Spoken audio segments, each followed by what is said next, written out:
బండ్ల గణేష్ గారు ఇదే షాద్ నగర్ నుంచి హైదరాబాదులో ఒక చిన్న నటుడిగా మొదలుపెట్టిన ప్రయాణం ఈ రోజున ఒక బ్రాండ్గా, బండ్ల అంటే ఒక బ్రాండ్, బండ్ల అంటే ఒక వ్యక్తి కాదు, బండ్ల గణేష్ అంటే ఒక శక్తి.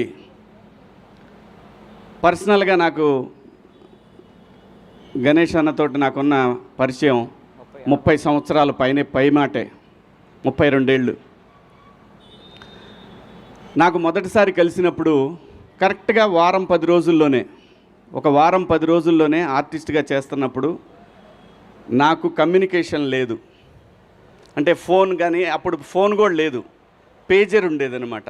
ఎవరన్నా ఫోన్ చేసి ఆర్టిస్ట్గా మాకు కావాలి అని చెప్పడానికి పేజర్ ఉండేది. నేను ఈ మాట ఇప్పుడే కాదు, చాలా సందర్భాల్లో చెప్పుకున్నాను నేను. అది ఈ పరిశ్రమలో నాకు మొదటిసారిగా అవకాశం నాగార్జున గారు ఇస్తే, వైవిఎస్ చౌదరి గారి డైరెక్షన్లో, ఆ తర్వాత మొదటి సినిమాగా మాస్టర్ రిలీజ్ అయితే నాకు ఎవరన్నా సహాయం చేశారు అని అంటే అది గణేష్ అన్న మాత్రమే. ఎందుకంటే నాకు అది ఆ రోజు చాలా ముఖ్యం. మనకి టెలిఫోన్ ట్రంక్ కాల్స్ ఇలాంటివి ఉన్నప్పుడు ఒక ఇంపార్టెంట్ విషయాన్ని చెప్పాలి అన్నప్పుడు గంటలు రోజులు తరబడి జరిగేది. అలాంటిది ఆ రోజు నా కమ్యూనికేషన్ అనేది, అప్పుడు అది ఎంత కాస్ట్ కూడా తెలుసా మీకు? అది 4,000-5,000 ఉండేది. అది రే శివ ఇది ఉంచుకోరా, ఎందుకంటే రూములకు రెంట్లు కట్టడానికి కూడా డబ్బులు ఉంటాయి కాదు, తనకు తెలుసు. సో అలా మా ఇద్దరి మొదలైన పరిచయం. గణేష్ అన్న ఈరోజు ఇంతవరకు వచ్చాడంటే దీని వెనకాల చాలా చరిత్ర ఉంది. ఎంతమందికి సహాయం చేసి ఉంటాడు, ఎంతమందికి ఆస్తులు కొనిపెట్టుంటాడు, ఎంతమందికి తనకు తెలిసిన ఒక మాట సాయాన్ని వాళ్ళు కోట్ల రూపాయలు సంపాదించుకునే స్టేజ్కి తీసుకెళ్ళగలిగాడు. ఇదంతటి కారణం ఏంటంటే మనకు మనిషికి కావాల్సింది ఒక మంచి మనసు, ఓ మంచి సంకల్పం. వీళ్ళు బాగుండాలి, వీళ్ళు బాగుండాలి, నన్ను నమ్మి వచ్చారంటే వీళ్ళు నాకన్నా బాగుండాలి అనుకునే ఒక మనస్తత్వం బండ్ల గణేష్ అన్నది. అలాగే చంద్రబాబు గారి విషయంలో అసలు పార్టీలతో సంబంధం లేదు. గణేష్ అన్న అందరవాడు. స్వతహాగా తన కాంగ్రెస్ అభిమానం చెప్పి ముందు నుంచి ఆయన చెప్పాడు, అది మనందరం చూసాం. ఇప్పుడు చెప్తాడు, రేపు చెప్తాడు. మాట మార్చే రకం కూడా కాదు. ఒకవేళ తప్పు చేస్తే లేదు లేబ్బాయి పొరపాటు అయిపోయిందని చెప్పే రకం. అది ఎవరికి ఉంటుందంటే ఒక నిజాయితీపరుడికి మాత్రమే అటువంటి లక్షణం ఉంటుంది. తప్పు జరిగినప్పుడు క్షమాపణ చెప్పడం తప్పు కాదు, పొరపాటు జరిగినప్పుడు నేను మన్నించండి అంటాం తప్పు కాదు. అలాంటి ఒక మంచి మనిషి అంటే బండ్ల గణేష్ గారు. ఏదో ఇప్పుడు చంద్రబాబు గారు ఎందుకు అనుకోవాలి అసలు చంద్రబాబు నాయుడు గారి గురించి? ఆయనకి చంద్రబాబు నాయుడు గారు చేసిందే ఉంది, ఏమీ లేదు. కానీ సమాజానికి చేసిన దాన్ని తన గుండెల మీదకి తీసుకొని ఇన్ని కోట్ల మందికి జీవితాలను ఇచ్చిన మహాన్ మనిషి జైల్లో ఉండటం ఏంటనేది ఆయన మనసులో పడింది. ఆ రోజున పడి ఒక ఏదైతే మనకి కృష్ణా గోదావరి నదులు ఒక చిన్న డ్రాప్తోనే మొదలైతాయి, అలాంటి ఒక డ్రాపు ఒక మహా ఉద్యమంగా మార్చగలిగాడు.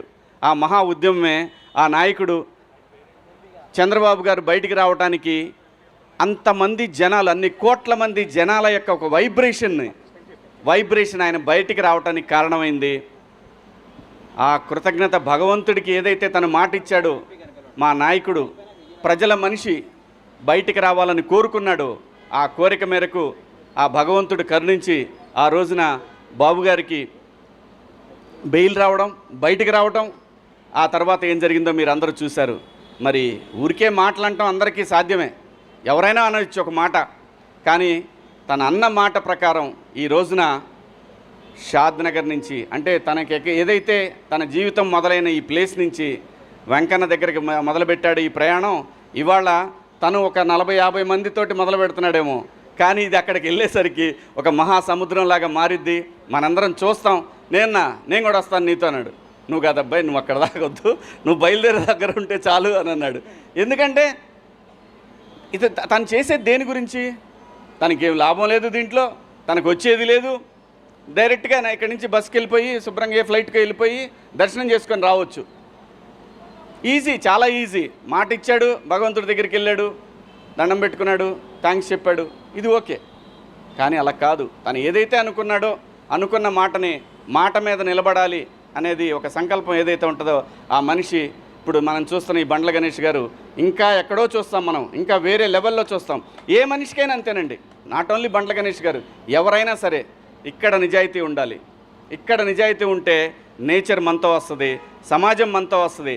అలా గణేష్ అన్న ఈరోజు మొదలుపెట్టినటువంటి ఈ ప్రయాణం మనం చివరి వరకు కూడా వెంకన్న తోడుగా యావత్ 2 రాష్ట్రాల తెలుగు ప్రజలు ప్రపంచంలో ఎక్కడైతే ప్రపంచవ్యాప్తంగా ఒక ఉద్యమాన్ని క్రియేట్ చేయగలిగాడో ఆ రోజున ఆ ప్రపంచవ్యాప్తంగా ఉన్న తెలుగు ప్రజలందరి ఆశీస్సులు గణేష్ అన్నకుంటాయి. మా అందరి అభిమానంతో ఆయన ఎటువంటి అడ్డంకులు లేకుండా స్వామివారి దగ్గరికి ప్రయాణిస్తాడు. స్వామివారి దర్శనం రోజున ఖచ్చితంగా ఎక్కడున్నా సరే నన్ను కూడా భగవంతుడు అక్కడ దాకా తీసుకెళ్లాలని కోరుకుంటున్నాను. ఖచ్చితంగా గణేష్ అన్న థ్యాంక్ యూ. నీ మంచి మనసు, నీ నిజాయితీయే నిన్ను నడిపిస్తూ ఉంది. ఎక్కడ గణేష్ అన్న నాకు ఆ రోజు 32 ఏళ్ల క్రితం తలుచుకుంటే అసలు ఎలా మారిపోతుంది జీవితం అంటే సంకల్పం అండి. ఏ మనిషికైనా సరే నాకు అది కావాలి, ఆ టార్గెటెడ్గా నిజాయితీగా పనిచేస్తే దానికి బండ్ల గణేష్ అన్న అవ్వచ్చు. బండ్లు అనేది ఒక బ్రాండ్. ఈ బ్రాండు కలకాలం చిరకాలం 10 మందికి సాయపడుతూ ఉండాలని మేమందరం నీ వెనకాల ఉంటామని ఆ భగవంతుడిని కోరుకుంటూ థ్యాంక్ యూ అన్న.